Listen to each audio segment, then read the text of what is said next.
오늘 성경 말씀은 신약성경 사도행전 18장 24절부터 28절까지 말씀입니다. 신약성경 사도행전 18장 24절부터 마지막 28절까지 말씀, 오늘의 본문 말씀입니다. 사도행전 18장 24절부터 28절까지 우리 한 목소리로요, 24절부터 마지막 28절까지 함께 읽도록 하겠습니다. 알렉산드리아에서 난 아볼로라 하는 유대인이 에베소에 이르니 이 사람은 언변이 좋고 성경에 능통한 자라. 그가 일찍이 주의 도를 배워 열심으로 예수에 관한 것을 자세히 말하며 가르치나 요한의 세례만 알 따름이라. 그가 회당에서 담대히 말하기 시작하거늘 브루스빌라와 아굴라가 듣고 데려다가 하나님의 도를 더 정확하게 풀어 이르더라. 아볼로가 아가야로 건너가고자 하므로 형제들이 그를 격려하며 제자들에게 편지를 써 영접하라 하였더니 그가 감에 은혜로 말미암아 믿은 자들에게 많은 유익을 주니 이는 성경으로서 예수는 그리스도라고 증언하여 공중 앞에서 힘있게 유대인의 말을 이긴이로라. 아멘. 감사드립니다. 오늘 귀한 말씀 전해주실 목사님은 경기도 성남 성산교회 담임 목사님으로 지금 신고하고 계시고요. 많은 선교 사역들과 저희 GMS 제가 소속된 선교 단체에서도 많은 일들을 감당하시고 계시는 귀한 목사님이십니다. 이 시간 귀한 말씀으로 전해주시겠습니다.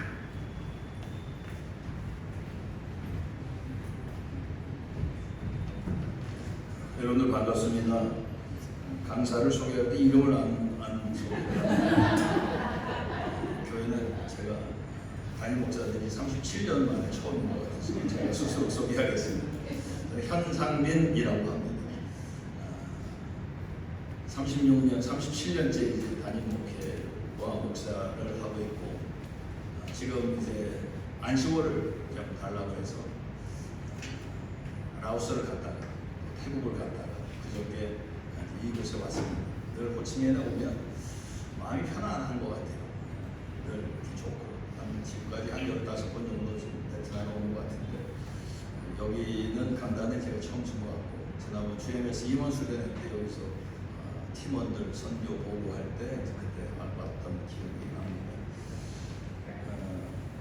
어저께 이제 우리 심청 선교사하고 같이 전도 집회를 참석했는데 비가 꾸물꾸물 오는 6시 반에 시작한다고 해서 저희가 6시 15분쯤 갔거든요.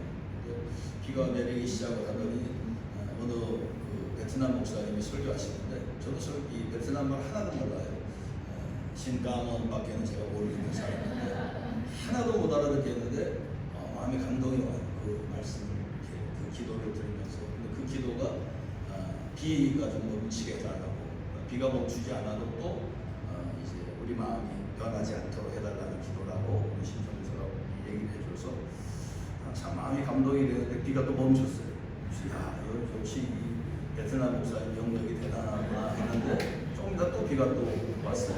그러니까 우리의 마음을 시험을 하는 것 같아요. 1시간 정도 비가 왔다가 겠다가 그러다 보니까 이 강단을 그냥 이 무대를 쓸었다가 또 했다가 별 1시간 동안 애를 썼는데 역시 안 돼요. 그래서 결국은 비가 조금 멈추니까 기획자가 자기가 이제 마음대로 하겠다고 순서를 다 바꿔가지고 모든 사람들 다 나와서 찬양하게 하고 하는데 그 중에 이제 진주가 우리 여기 가수 진주가 저희 교회 유아세례 교인 출신이거든요. 그래서 특별히 어저께 점심을 같이 하고 또 그 진주가 나온다고 해서 갔는데 영적인 분위기가 굉장히 부러웠습니다.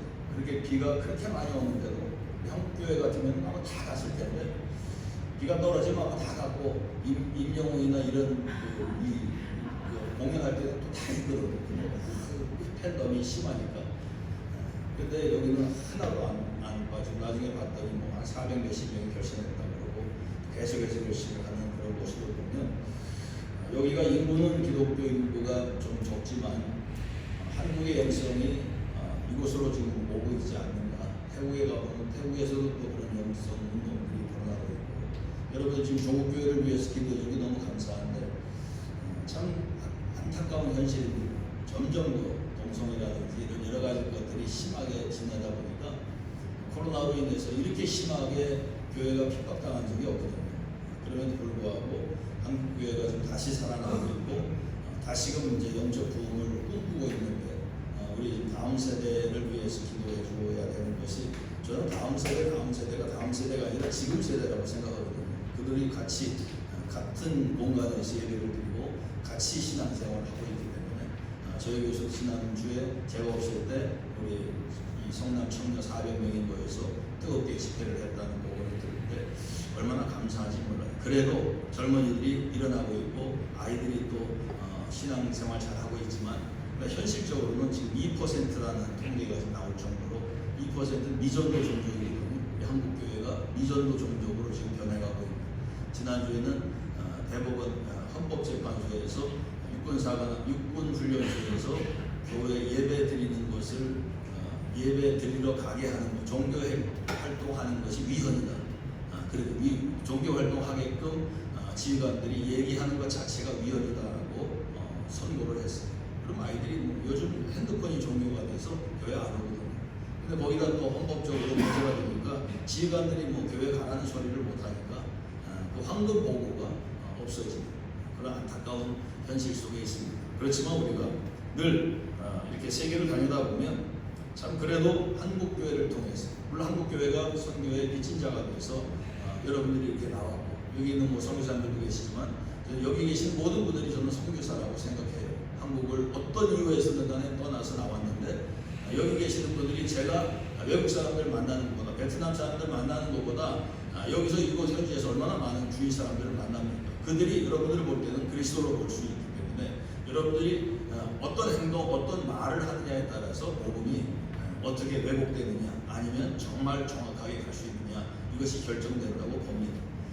저도 이제 3년 있다가 저는 은퇴한다고 선언을 했어요. 그래서 은퇴한 후에 한 5년 먼저 은퇴를 하니까 어떻게 하면 좀 이렇게 동남아에서 사역을 좀 한 5년간 선교사님들 도와서 할 수 있을까 해서 라오스도 가보고 태국도 가보고 또 이렇게 지금 여기도 가고 제가 살 곳을 좀 찾으려고 지금 오고 있는데 우리 팀이 축구팀이 제가 이제 축구를 좋아합니다. 제가 63세라도 아직도 축구를 하는데 오늘 저녁부터 6개 팀으로 나눠서 지금 들어옵니다. 3명, 6명 이렇게 들어와서 내일부터 우리가 35명이 토요일까지 있으면서 현지 팀하고 또 선교사님 팀하고 하면서 그들을 위로하고 이렇게 하려고 축구 사역하려고 이번 한 주간은 제가 남아 있습니다. 제가 이렇게 여기 살면서 또 선교하면서 또 목회하면서 느끼는 것이 있는데 정말 하나님의 은혜가 없이는 성공할 수 없다는 것을 정말 느낍니다. 목회를 할수록 또 사람들을 만날수록 또 해외에 나가서 그 사는 모습들을 볼 때마다 정말 하나님의 은혜가 없으면 안 되겠구나. 그런데 내 능력만 가지고 안 되잖아요. 하나님께서 기회도 주시고 특별한 지혜와 아이디어도 주시고 좋은 사람도 주실 줄로 믿고 또 만나게 해 주셔야 되는 거 아닙니까? 아무리 우리가 능력이 있어도 혼자는 안 되거든요. 선교에 좋은 동역자, 삶에 좋은 동역자가 있어야 되는데 오늘 본문에 나오는 두 사람이 정말 우리의 좋은 동역자가 될 수 있다 생각해서 지금 소개합니다. 그들이 바로 브리스길라와 아굴라 부부죠. 성경에는 그들이 여러 번 언급되어 있는데 항상 부부 이름이 언급되어 있어요. 여러분 베드로의 아내 이름 우리가 몰라요. 사도들이 거의 다 결혼했을 거 아닙니까? 사도들의 아내 이름 전혀 기록되어 있지 않잖아요. 초대교회 여러 사람들의 훌륭한 분들의 아내가 기록되어 있지 않는데 여기 브리스길라하고는 아굴라 남편보다 먼저 이름들이 기록되어 있는데 여러분 특별히 이 성경에 아굴라가 먼저 언급된 경우가 2번 있고 브리스길라 이 아내 이름이 먼저 언급된 것이 5번 있습니다. 성경에 분명히 중요도에 따라서 성경 순서가 있거든요. 그렇다고 아굴라가 무능한 남편은 아닙니다. 이 사람은 이제 소아시아 본도 출신의 유대인이 텐트를 만드는 이 좋은 달란트를 갖고 있어서 그것으로 직업을 갖고 있는 사람이죠. 근데 청혼의 꿈을 품고 당시 세계의 중심인 로마에 갔어요. 거기서 귀족 출신 브리스길라를 만납니다. 그 브리스길라 귀족을 우리 속된 말로 꼬실 수 있을 정도로 아굴라는 유능한 사람이죠.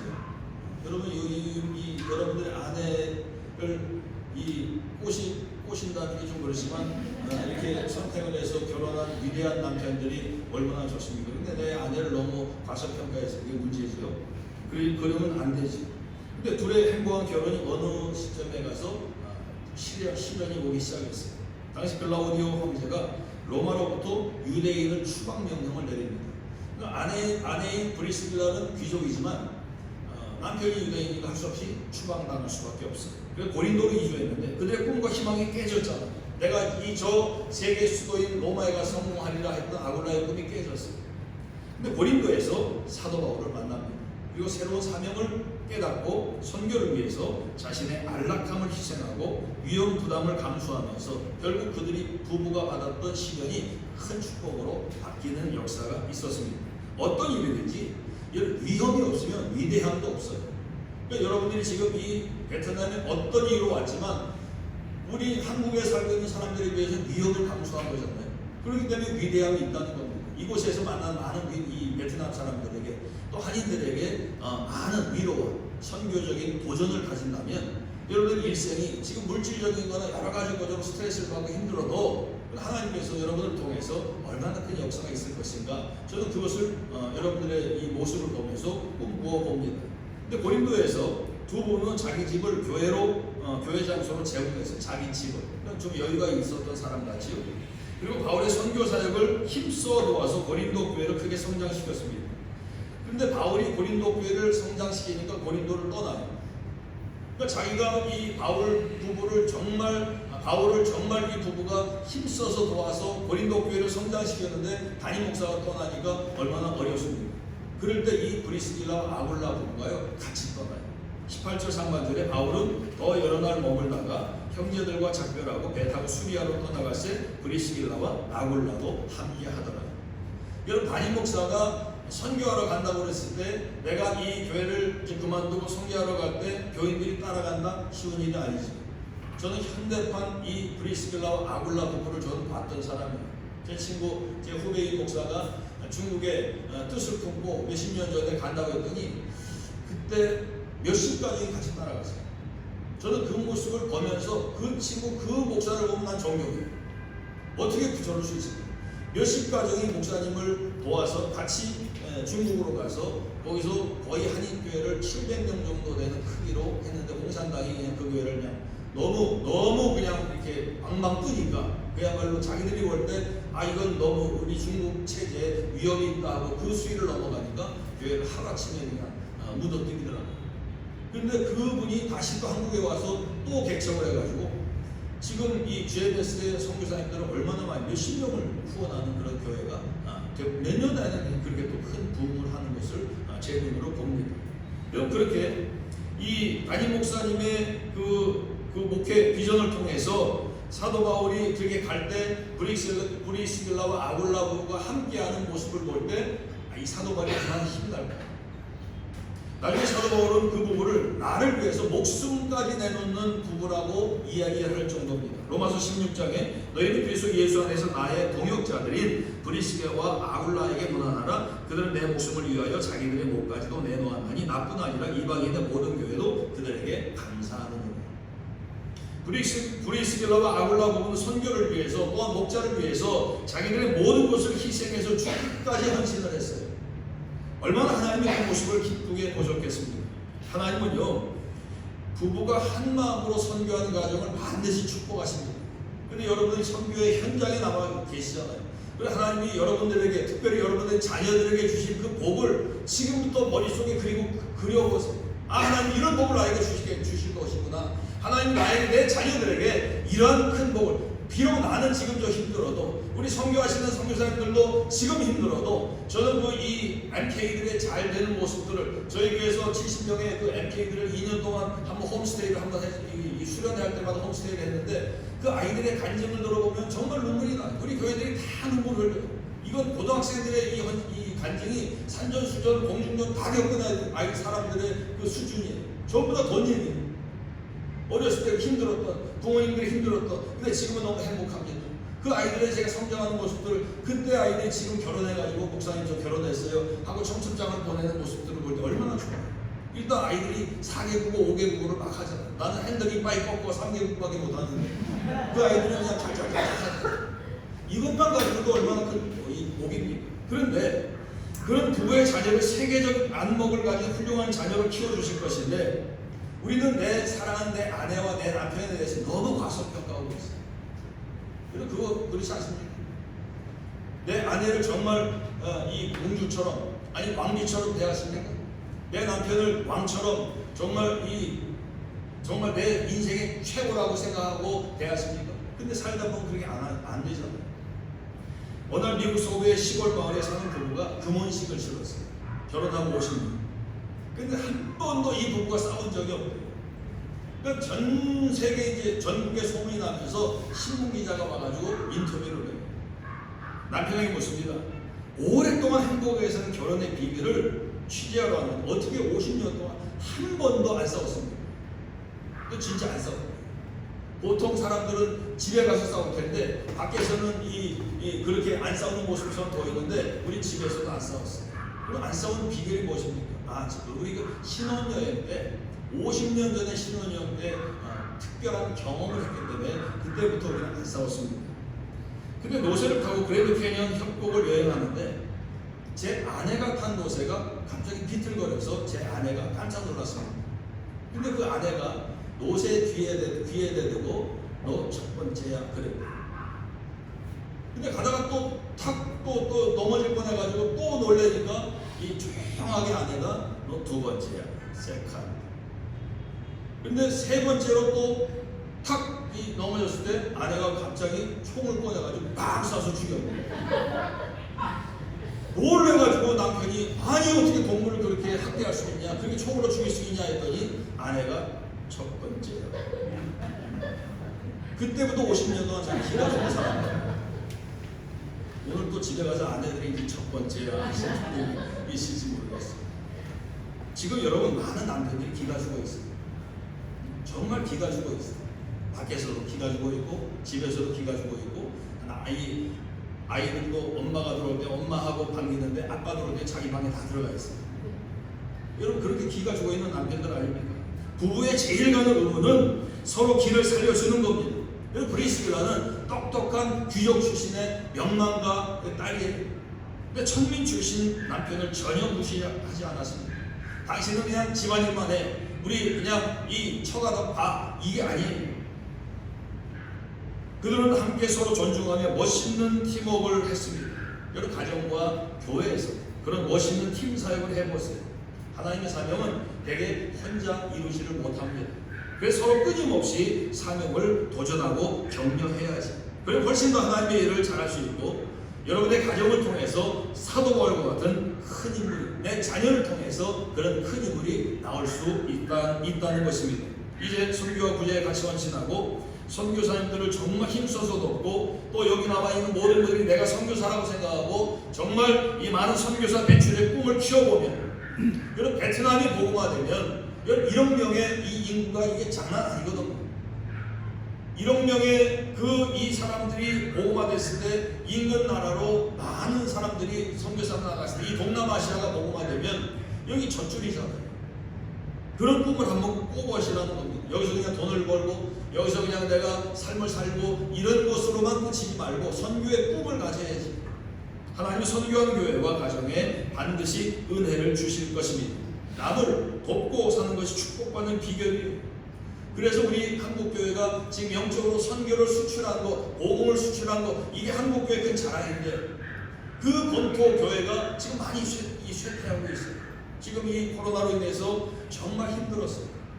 물론 여기 교회도 더 힘들었겠지만 꾸준히 한 번도 빠지지 않고 막 주일날 6번씩 예배 드리러 가면서도 예배를 사수하고 지금도 제가 오기 전에도 제가 하는 영상들을 다 또 녹화하고 얼마나 힘들었는지 모르고 일주일 내내 영상 녹화를 하고 왔어요. 나는 여기서 이렇게 막 그냥 뜨거운 데 있는데 거기서는 제 영상을 보면서 사랑하는 여러분 하는 그 영상을 보고 있어요. 지금 교육이. 물론 우리 교목사님들이 다른 예배들은 다 하지만 제가 하는 새벽기도 거는 제가 영상을 찍고 왔는데 정말 영상으로 하면서 얼마나 힘들었는지 몰라요. 그럼에도 불구하고 이제 다시 한 70% 복구가 된 것 같아요. 근데 30%는 아주 좀 떨어져 나갔어요. 뭐 꿈쩍도 안 해요.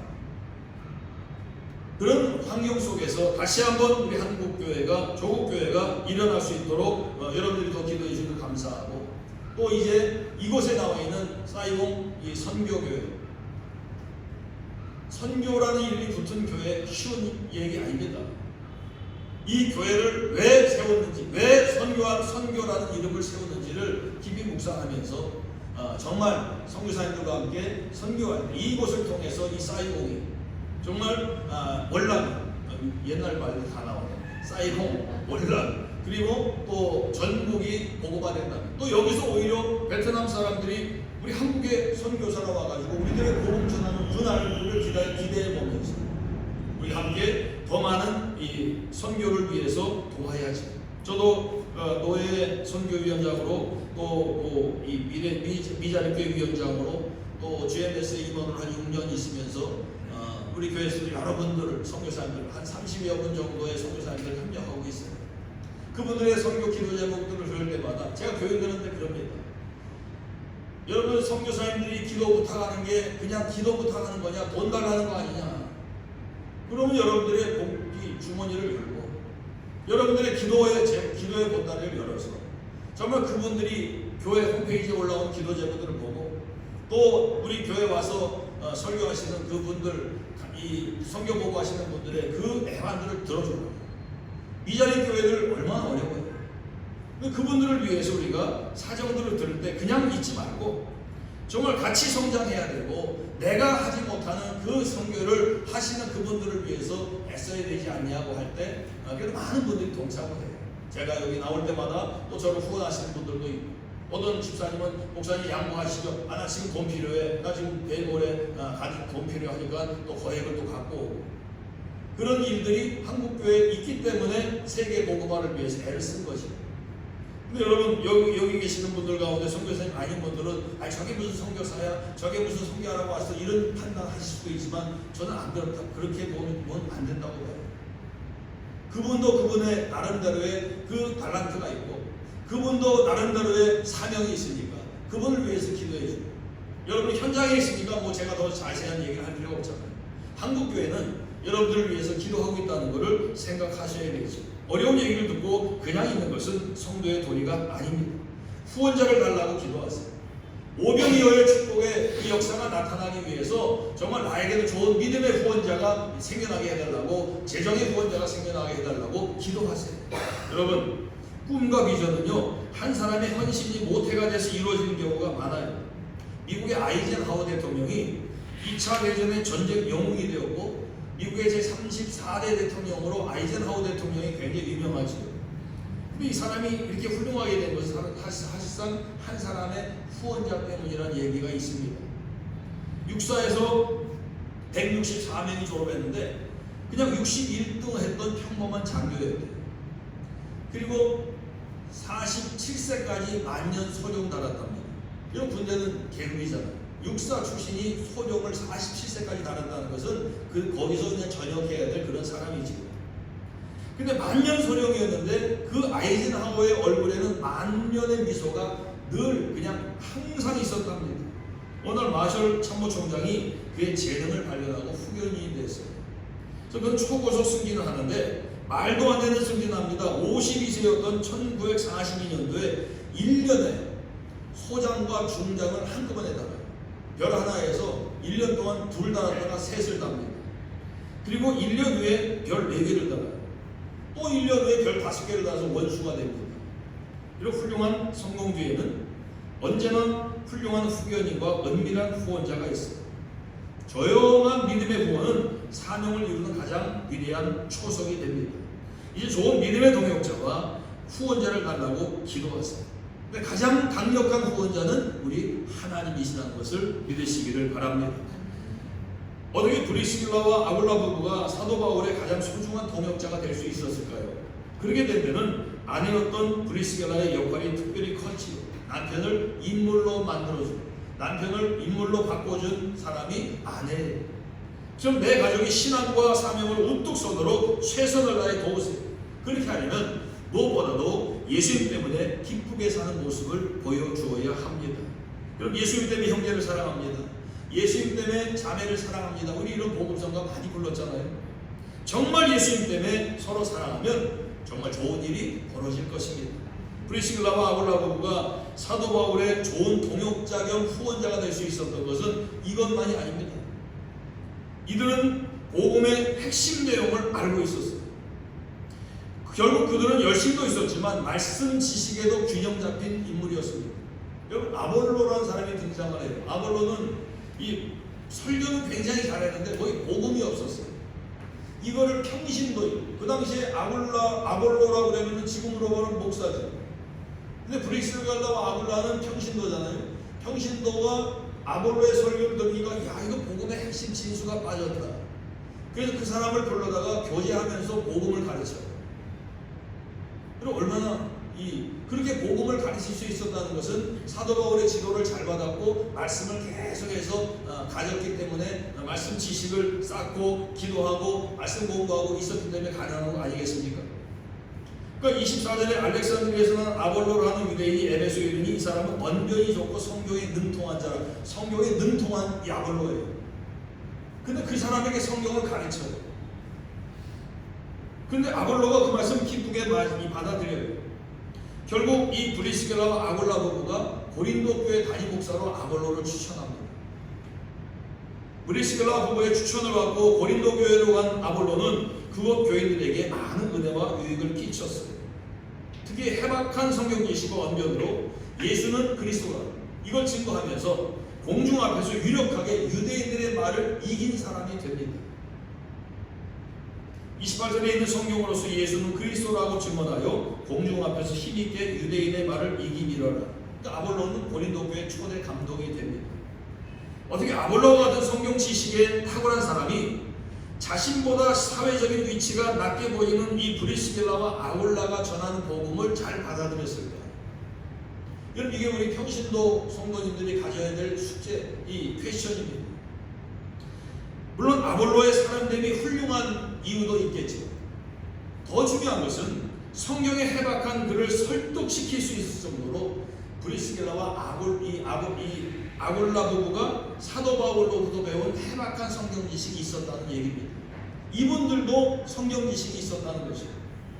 이 장면을 볼 때 말씀 지식의 중요성을 다시 한번 깨닫습니다. 여러분, 이곳에 왔을 때 더 말씀 읽으세요. 더 말씀 공부하시고 더 말씀을 전파하시고 말씀을 묵상하시고 말씀을 암송하시고 이래야지.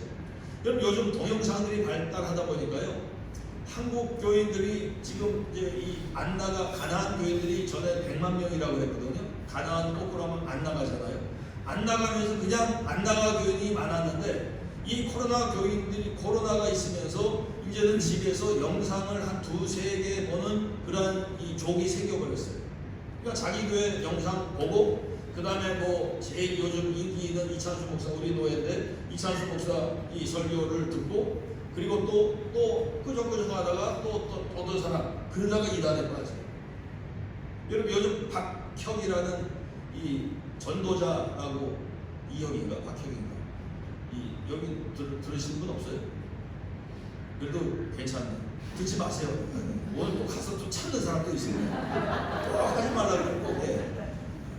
근데 이 당진에 7만 명이 모였어요. 작년에도 그래요.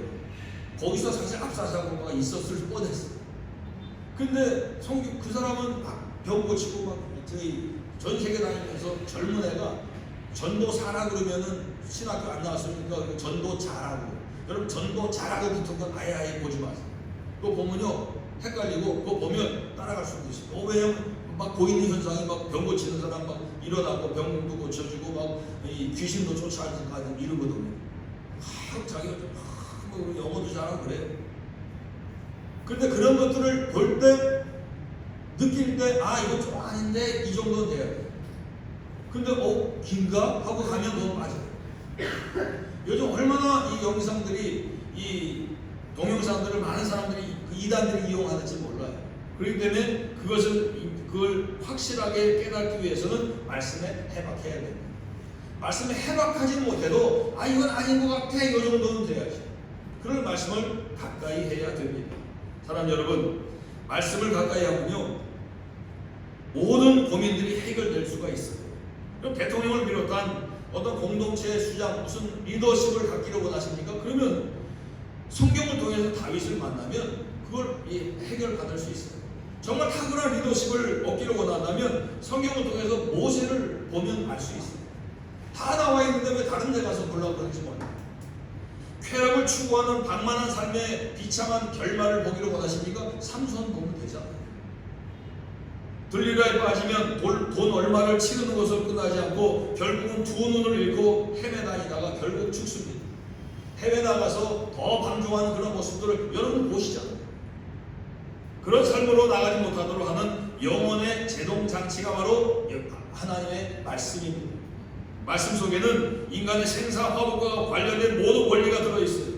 높은 사람들에게 여기 베트남 관리들에게 줄 서려고 하지 말고 말씀에 한번 줄을 서보세요. 말씀 변질시키지 마세요.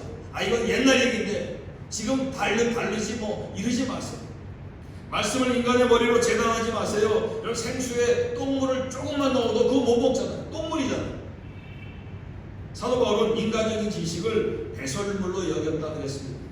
그처럼 똥물과 같은 것을 말씀의 생수에 집어넣지 말고 여러분 말씀을 바보처럼 믿으세요. 말씀을 바보처럼. 옛날에는요 말씀을 덮어놓고 믿으라고 그랬는데 여러분 덮어놓고 믿으면 안 돼요. 말씀을 펴놓고 믿어야지.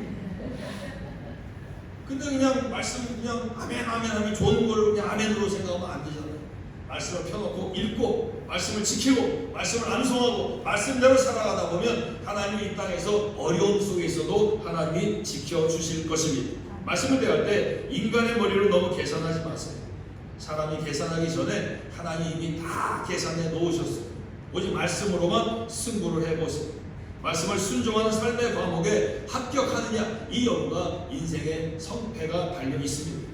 결국 신실한 말씀 생활이 성공의 삶을 위한 인생의 진짜 승부처입니다. 말씀 당연한 얘기잖아요. 또 듣는 말이잖아요. 인생의 진짜 승부처가 뭐냐? 새로운 것이 없어요. 말씀이지. 항상 말씀을 가까이 하고 말씀으로 승부하려고 함으로 더 많은 영향력과 리더십으로 예수님 믿고 인물이 되는 우리 역사의 주인공들이 되는 우리 사이공 선교교회 성도님들 되시기를 주님의 이름으로 축원합니다. 하나님 아버지 감사합니다. 오늘도 귀한 말씀을 들었습니다. 말씀대로 살려고 하게 하시고 말씀을 지키려고 하게 하시고 이 땅의 원 목적들을 이루는 데 필요한 능력과 은혜를 허락해 주옵소서. 담임 목사님과 사모님과 또 우리 귀한 운영진들 또 이곳에 있는 모든 선교사님들의 사역을 통해서 하나님 영광 받아 주시옵소서. 예수님의 이름으로 기도드리옵나이다. 아멘.